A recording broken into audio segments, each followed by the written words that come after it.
আজ বৃহস্পতিবার রমজানের আগে আল্লাহর এই নামটি 111 বার পড়ুন। জীবনের সকল গুনাহ মাফ হবে, ভাগ্য খুলে যাবে, জান্নাত নসিব হবে, দোয়া কবুল হবে, আশা আকাঙ্ক্ষা পূরণ হবে। বৃহস্পতিবারের দিন সাপ্তাহিক উত্তম দিনসমূহের মধ্যে অন্যতম একটি দিন। বৃহস্পতিবারের দিন আল্লাহ তাআলার পক্ষ থেকে অসংখ্য অগণিত নিয়ামত প্রদান করা হয়ে থাকে। বৃহস্পতিবারের দিন আসমানের সকল দরজা উন্মুক্ত করে দেওয়া হয়। সারা পৃথিবীর সমস্ত মানুষের আমলসমূহের রিপোর্ট পেশ করা হয়ে থাকে। আজকের বৃহস্পতিবারের দিনটি পবিত্র মাহে রমজানের আগ মুহূর্ত পড়েছে, আগের বৃহস্পতিবার পড়েছে। রমজানের পূর্বে আল্লাহ তাআলার পক্ষ থেকে অসংখ্য অগণিত নিয়ামত প্রদান করা হয়ে থাকে।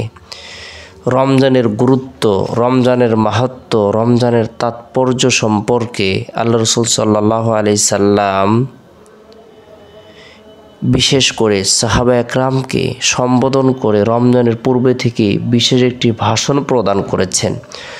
হযরত সালমান ফারসি রাদিয়াল্লাহু তাআলা থেকে বর্ণিত, তিনি বলেন, রাসূলুল্লাহ সাল্লাল্লাহু আলাইহি সাল্লাম শাবান মাসের শেষ তারিখে আমাদেরকে সম্বোধন করে একটি ভাষণ দেন। তাতে তিনি বলেন, ইয়া আইয়ুহান নাস কদ আযাল্লাকুম শাহরুন আযীমুন, হে লোক সকল, একটি মহান মাস তোমাদের উপর ছায়াপাত করেছে। কীরকম মহান মাস? এর বিবরণ অন্য হাদিসে আছে। এটা এমন মহান মাস যার জন্যে বেহেশতকে সারা বছর ধরে সুসজ্জিত করা হয়। এই মাসে প্রথম রাত যখন আগমন করে তখন জান্নাতের তলদেশ থেকে একটি সুমধুর বাতাস প্রবাহিত হতে থাকে, যার প্রবাহে বেহেশতের পাতা পল্লব, ডালপালা, দরজার কড়াসমূহ হেলতে থাকে, দুলতে থাকে। এতে এমন এক মনোমুগ্ধকর হৃদয়স্পর্শী সুর ভেসে আসে যা ইতিপূর্বে শ্রোতারা কখনো শোনেনি, শ্রবণ করতে পারেনি।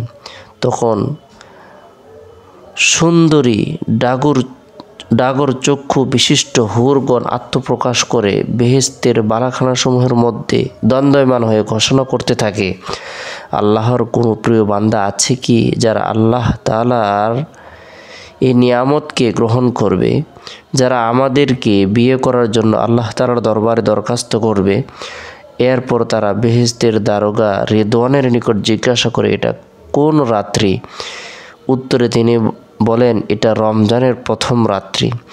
এই কারণে রাসূল করিম সাল্লাল্লাহু আলাইহি সাল্লাম ইরশাদ করেন, ইয়া আইয়ুহান নাস কদ আযাল্লাকুম শাহরুন আযীমুন, হে লোক সকল, এক মহান মাস তোমাদের উপর ছায়াপাত করেছে। এটা এমন মহান মাস যার সম্মানে জান্নাতের সমস্ত দরজা খুলে দেওয়া হয়, একটি দরজাও বন্ধ থাকে না। জাহান্নামের সমস্ত দরজা বন্ধ করে দেওয়া হয়, একটি দরজাও খোলা থাকে না। সুতরাং কেউ যদি এই মাহে রমজানে মারা যায় তাহলে কিয়ামত পর্যন্ত তার কবর আযাব মাফ করে দেওয়া হবে। সুবহানাল্লাহ। রমজানের বরকতে আল্লাহ পাক রব্বুল আলামিন বান্দার গুনাহকে মাফ করে দেবেন। রমজানের প্রথম দশকের মধ্যে আল্লাহ তাআলা রহমত বর্ষণ করেন, দ্বিতীয় দশকে মাগফিরাত প্রদান করেন, তৃতীয় দশকে জাহান্নাম থেকে মুক্তি প্রদান করেন। রমজানকে এই জন্য রমজান করে নামকরণ করা হয়েছে। আল্লাহ রাসূল সাল্লাল্লাহু আলাইহি সাল্লাম বলেন, ইন্নামা সুম্মিয়া শাবানু লিআন্নাহু ইয়ানশাইবু লিরমাদান ফীহি খায়রুন কাসীর ওয়া ইন্নামা সুম্মিয়া রমাদান লিআন্নাহু ইয়ারমিদুয যুনুব। শাবানের নামে এই জন্য শাবান রাখা হয়েছে, এতে রমজানের জন্য বেশি বেশি পুণ্য প্রকাশ পায়, সৎ কাজ প্রকাশ পায়। আর রমজানকে এই জন্য রমজান করে নামকরণ করা হয়েছে, এটা গুনাহকে জ্বালিয়ে দেয়। সুবহানাল্লাহ।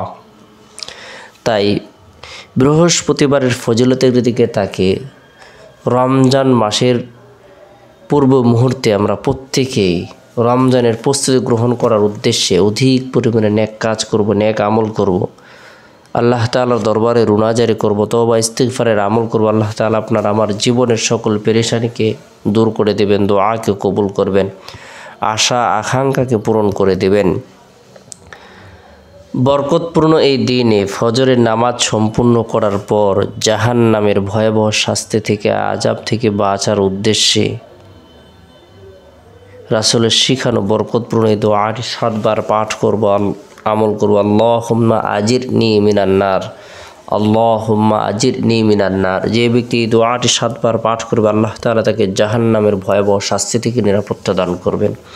তাই গুরুত্ব সহকারে এই দোয়াটি 7 বার পাঠ করব, আমল করব।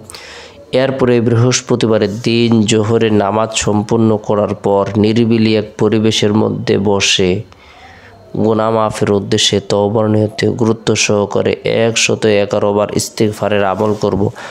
আস্তাগফিরুল্লাহ রাব্বি মিন কুল্লি যামবি ওয়া আতুবু ইলাইহি।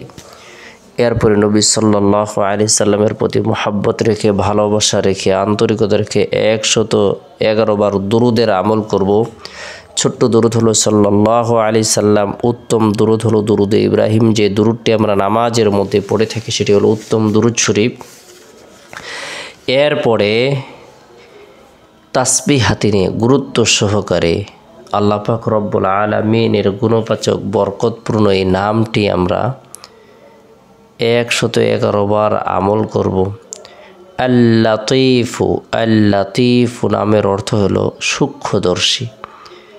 কারো রিজিকের প্রয়োজন হলে সে যদি আল-লাতীফু নাম আমল করে, আল্লাহ তাআলা রিজিকের ব্যবস্থাপনা করে দেবেন। কোনো ব্যক্তি যদি গুনাহগার হয়, সে যদি তওবা করে, আল্লাহ তাআলা তার তওবাকে কবুল করবেন। অভাব থাকলে অভাব দূর করে দেবেন। আল্লাহ তাআলা মনোবাসনাকে পূরণ করে দেবেন, মাকসুদকে পূরণ করে দেবেন। গুরুত্ব সহকারে আমরা আল-লাতীফু নাম যদি আমল করি, আল্লাহ তাআলা বিপদ আপদ থেকে, চিন্তা পেরেশানি থেকে, দুঃখ কষ্ট থেকে নিরাপত্তা দান করবেন। আল্লাহ তাআলাকে ডাকার অন্যতম মাধ্যম হলো, পদ্ধতি হলো আসমাউল হুসনা সমূহ পাঠ করা। আল্লাহর গুণবাচক নামগুলোর মধ্যে থেকে, উত্তম নামসমূহের মধ্যে থেকে যে কোনো একটি নাম আমল করে আল্লাহ তাআলার দরবারে দোয়া করে, আল্লাহ তাআলা দোয়াকে কবুল করবেন। এরপরে বৃহস্পতিবারের দিন আসরের নামাজ সম্পূর্ণ করার পর সুবহানাল্লাহ 33 বার, আলহামদুলিল্লাহ 33 বার, আল্লাহু আকবার 34 বার, এই তাসবিহ তাহলিল তাকবীর পাঠ করব। এরপরে বৃহস্পতিবারের দিন শেষ হওয়ার পর যে রাত আসে, রাতটি হলো ফজিলতপূর্ণ একটি রাত। এই রাতের মধ্যে আমরা গুরুত্ব সহকারে এশারের নামাজ সম্পূর্ণ করার পর সূরাতুল মুলক তেলাওয়াত করব। তাবারাকাল্লাযী বিয়াদিহিল মুলক ওয়া হুয়া আলা কুল্লি শাইইন কাদির। যে ব্যক্তি সূরাতুল মুলক তেলাওয়াত করবে, আমল করবে, আল্লাহ পাক রব্বুল আলামিন তাকে কবরের ফিতনা, কবরের সওয়াল জবাব, কবরের আযাব থেকে নিরাপত্তা দান করবেন। আল্লাহ তাআলা তাকে শহীদি মর্যাদা দান করবেন। সূরাতুল মুলক তেলাওয়াত করব, আমল করব, পরিবার পরিজনদেরকে আমল করার ব্যাপারে উৎসাহ প্রদান করব। এরপরে নবী সাল্লাল্লাহু আলাইহি সাল্লামের প্রতি মহব্বত রেখে, ভালোবাসা রেখে দুরুদের আমল করব। আল্লাহুম্মা সাল্লি আলা মুহাম্মাদিন আবদিকা ওয়া রাসূলিক ওয়া সাল্লি আলাল মুমিনিনা ওয়াল মুমিনাত ওয়াল মুসলিমিনা ওয়াল মুসলিমাত। যে ব্যক্তি এই দুরুদের আমল করবে, আল্লাহ তাআলা তাকে ধনী এবং সুখী বানিয়ে দেবেন, পেরেশানিকে দূর করে দেবেন। এই দুরুদের আমল করব, রাতে যথাসময় আল্লাহর নাম নিয়ে ঘুমিয়ে যাব। আল্লাহুম্মা বিসমিকা আমুতু আহইয়া দোয়াটি পাঠ করে ঘুমিয়ে যাব।